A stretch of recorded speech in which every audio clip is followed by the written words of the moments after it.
You got to stretch the hell out of your people for the next 6 months and don't add permanent infrastructure until we get 6 more months under our belt to see, is this going to be permanent, or is this just that bump that was paused and came back and then now you settle into core?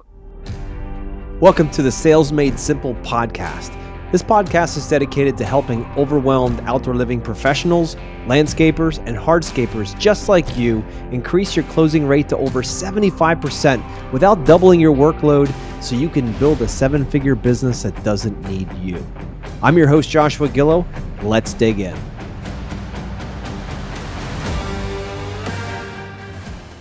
Hello, everybody. Welcome back to the Sales Made Simple podcast. This is your host, Joshua Gillow, and today I have Greg Crabtree back on. He wrote the book on Simple Numbers 2.0, and he helps all kinds of businesses around the country know their numbers better, know how to make better decisions when it comes to the financial side of their business. And I wanted to bring him back onto the show today. He's been on many times, but bring him back on the show because President Trump, he's coming, right? And we have a majority Republican Senate, House, and even Supreme Court now. So I'm very curious to see your thoughts, Greg, for us out there in the landscaping, hardscaping, and outdoor living world, how this might affect the next year or even beyond that. I'd love to see some of the things you're seeing out there. Yeah, a lot of it is certainly, it's in the oven baking, and some of it's still in the recipe stage. But here's the basic belief. We've seen everybody kind of sitting on their hands for the last 6 to 9 months. And so the first bump that you're going to see in the next 6 to 9 months is core activity plus what didn't get done in the last 6 to 9 months. So the first thing is don't take that bump that's happening even as we speak. I mean, there's literally leads are up immediately, post-election. So that tells you that there's emotion in the market. There's plenty of cash. Now, it depends on the world in which you serve. If you're serving the bottom 50% of the wage earner customer market, they're still struggling with debt at this point because we've got the highest rate of consumer debt exposure at the moment ever. Their wages are probably not going to change dramatically overnight, but we're going to see a pickup certainly in the labor market, and there will be some of those people garner wage increases, in those things. So, but I wouldn't, if your target market is the bottom 50% of the consumers, it's still going to be muted. The top 50%, those people probably still are not at the edge of their credit exposure. We'll see if interest rates give us a little bit of favor. Fed cut interest rates yesterday, another 1/4 point, but mortgage rates have stubbornly stayed high.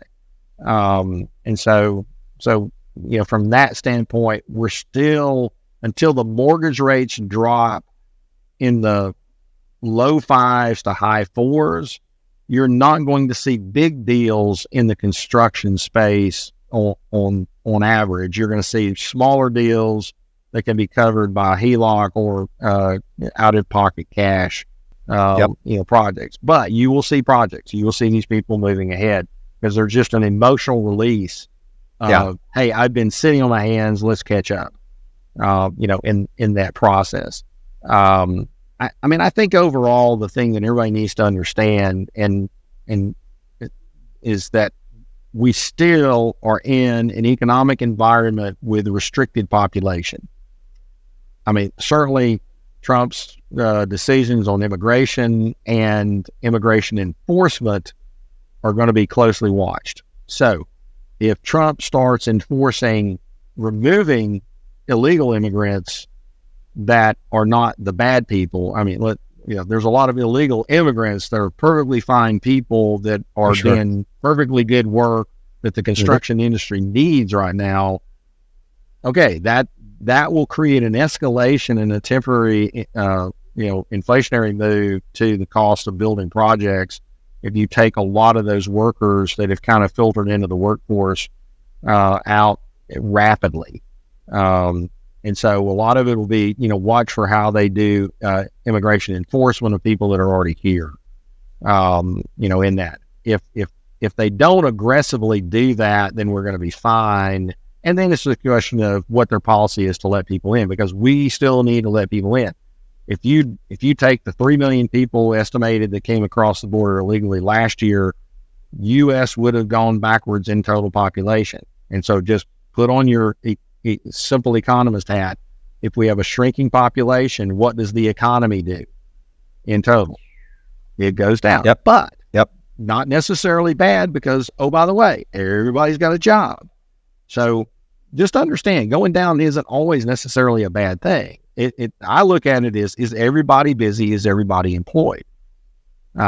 So from that standpoint, the U.S. is in a very interesting position that we can benefit to the rest of the world's problems, in that we're still the most attractive place in the world for people to come to. And if we are smart with our inbound immigration, we can actually counterbalance the situation the rest of the world's in. I did a talk in Dubai 2 months ago. I did a talk in Australia last month. And, it's one of those things that those countries are facing similar problems and challenges in economic growth. And we just have a lot more going for us. Yeah. And so I think from that standpoint, I'll be interested to see if they play the cards correctly. I'm scared anytime somebody has total control of the presidency, the House, and the Senate, and the judiciary, and get the word out. I think the Supreme Court will play things pretty straight up. But I think the margins in the Senate and the House are still fairly thin, so that you're not going to get probably crazy things through. But the good thing is, I think qualified business income deduction, which you may not realize what this benefit is, but almost everybody listening to this that's an S corporation or a partnership, you're essentially getting a 20% rate reduction from a 37% top rate to a 30% effective rate by that qualified business income deduction. That was going to expire. That almost 100% certain that will get renewed. The other thing that will help a lot of contractors is more than likely they will push through 100% bonus depreciation for leasehold improvement and improvements. Mm-hmm. And so there's a lot of building that is held back because we're in the phase out phase of that right now. And so I think you will see more people initiate leasehold improvement activities if they restore the bonus depreciation piece. I think those two are big from that standpoint. Other than that, there's some big ideas. I would worry that as much as tariffs sound great, they're significantly inflationary. And so, the general public's going to struggle understanding, my prices went up, but now I've made it more competitive for a U.S. company to compete against China. There's good and bad to that. And, I'm okay if we can kind of keep inflation in the single digits to restructure some things fundamentally. I would encourage everybody to accept that and move on, and you'll find a way to work it out, because labor will get their share of that increase. Whatever inflation is, in labor will probably gain in terms of economics. The question is how fast. Well, you got a pretty tight labor market. I think labor is going to flex its muscles like we saw in the dock strikes. You're seeing some others that labor is going to be able to hold their own and negotiate, fair returns. But I still think we're in a marketplace where it's one of the toughest ever for somebody to go out and hang their shingle and start their own business. I think we're still in a marketplace that's going to take 15 competitors and shrink to 10, but those 10 are going to be much better businesses and do a much better job of serving the customer than having 15 and not enough for everybody to eat. And that I still contend there. I think there'll be some opportunities to combine with a competitor that you've got sales and not enough team, they got team and not enough sales. So I think we're in a stage of look for those opportunities of either tuck-in acquisitions of a smaller competitor that is struggling, but has good resources and can be a positive add to your business, or you look for somebody that you can partner up with. I think we're entering a phase where it used to be you could be an okay business at $1 million in the contracting world. Let's say $1 million of gross margin, not $1 million of revenue. I think now you got to gravitate to that $5 million mark is becoming much more significant, that you got to get there if you want to stay in the game. And the pains of being at around 3 million gross margin are pretty excruciating. I mean, you're just getting the crap beat out of you, and you just don't have enough resources to deal with everything. So you either hang below a 3 million, hang around that 2 million gross margin and be kind of a boutique business and high profit, or you got to push through the 3 million and get to 5. And I think that's becoming more significant than ever. Do you think it'll be easier in this, the Trump administration coming up to be able to do that versus where we were for the last 4 years?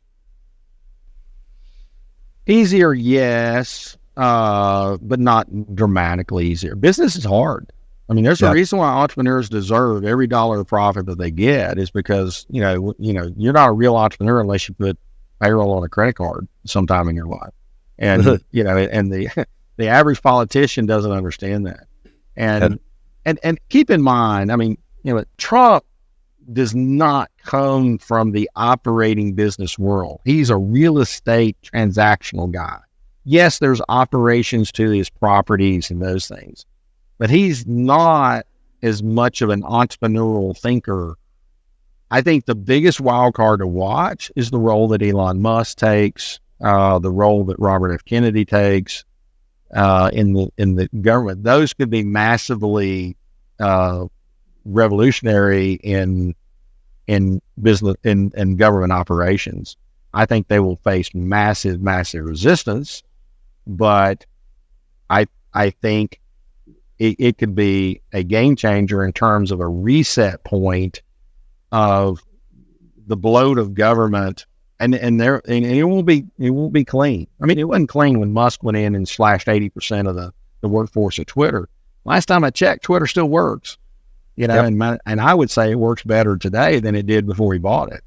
And so, and you get varying opinions of that. But as a user of it, I'm very picky about who I follow. I don't follow everybody, and all those kind of things. But I look to Twitter first before I look to Wall Street Journal second, and then just a general Google news feed third, just to get a broader sense of what's going on in the world.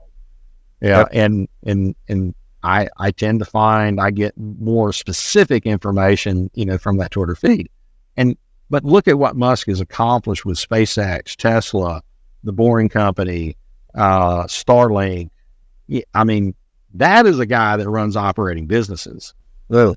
And that is an intellect that it's up here to anybody else in the game, in that process. And he's not afraid to fail. And, I mean, that's those of us that try to be innovative. I mean, you got to stick your neck out there and risk something and say this might be a brilliant idea, but the market just doesn't get it. And there's been products and services like that, for decades, that'll like that. So that'll be an interesting one to see. I think certainly the other one to look at that affects construction and contracting significantly is Department of Labor policies. I think you could see a significant rollback in the overtime requirements of things and that kind of deal. And so I think I would look for, that from a bureaucratic standpoint, that certainly some of the movements that DOL was headed towards that were unworkable in the who's exempt and who's not, I think there'll be definitely pullback from that one.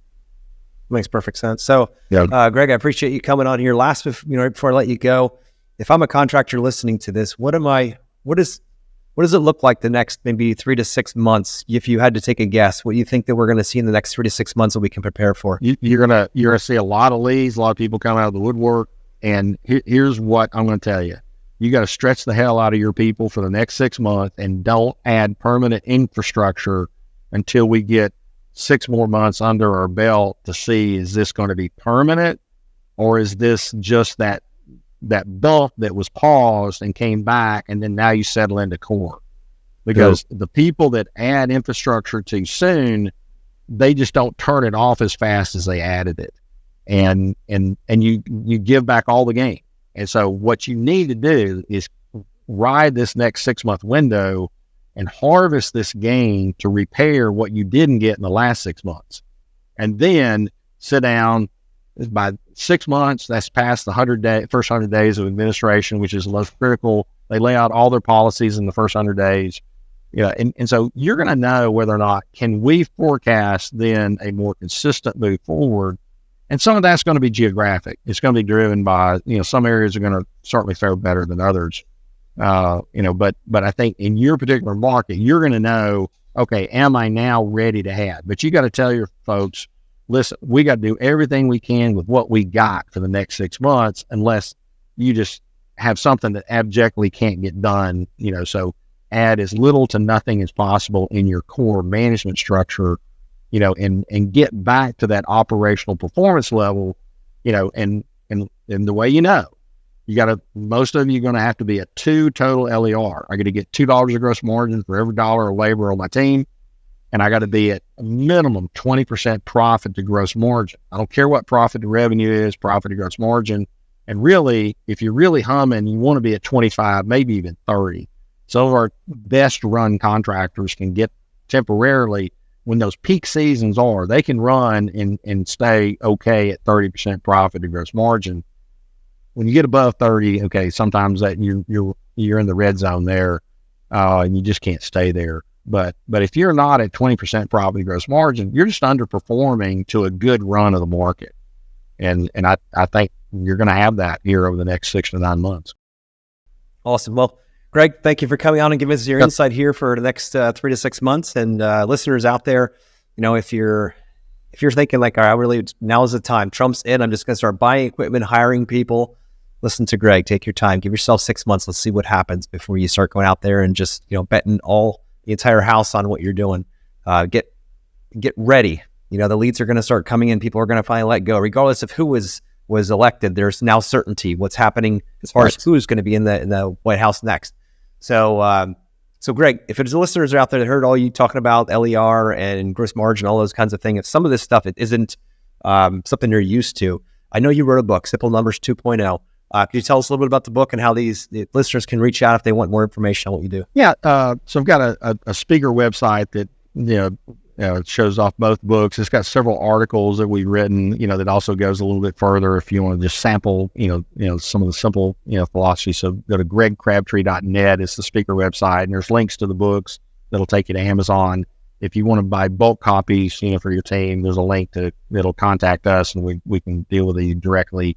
If you're buying 10 or more copies, it's more effective to go through us. And then the far side, if you need help consulting, simplenumberscri.com is a website for our practice. There's a contact form there, email addresses. You can get in touch with us. And, and what we do is, and we don't have to do massive data cleanup. You can have the crappiest data in the world. As long as we have enough of it, we can make sense of it and then get you focused on your important number at this moment in time and say, hey, next month, this is what profitability looks like. Go do it. And, I don't need 12 months to fix the business. I can be fixed next month in not 99% of the cases if I'm willing to take the steps needed. And just, look at those. But I'm probably about the easiest person in the world to find. If you Google Greg Crabtree or Simple Numbers, I come up, pretty prominently. So. I appreciate that, Greg. And listeners, I've been working with Greg and his team now for years, and they have been, they've been amazing to work with. They've given us such optics into the business. Such clarity on numbers. We know what to do next based on actual evidence, not just a feeling or, it seems like it'd be a good thing to do in October or November. You know what I mean? Like, we actually know, we forecast, and it changes the game. It takes you from someone working in your business to someone working on your business, understanding those numbers and how to direct the ship forward. So if you haven't reached out yet or read his book, please do that. It'll change everything you're doing in business. So, Greg, any last thoughts here before we wrap up? Now, now's the time to get out there and go do it. I mean, it's, we have that certainty. And so if you're not willing to compete, you better get out of somebody's way, or else you have tire tracks up your backside. That's a great way to leave us off here. All right. Thank you, Greg, for coming on. And listeners, go out and get that book. And this next 4 years could be the best years of your life. All depends on what you decide to do with it next. So thanks, Greg. I appreciate it.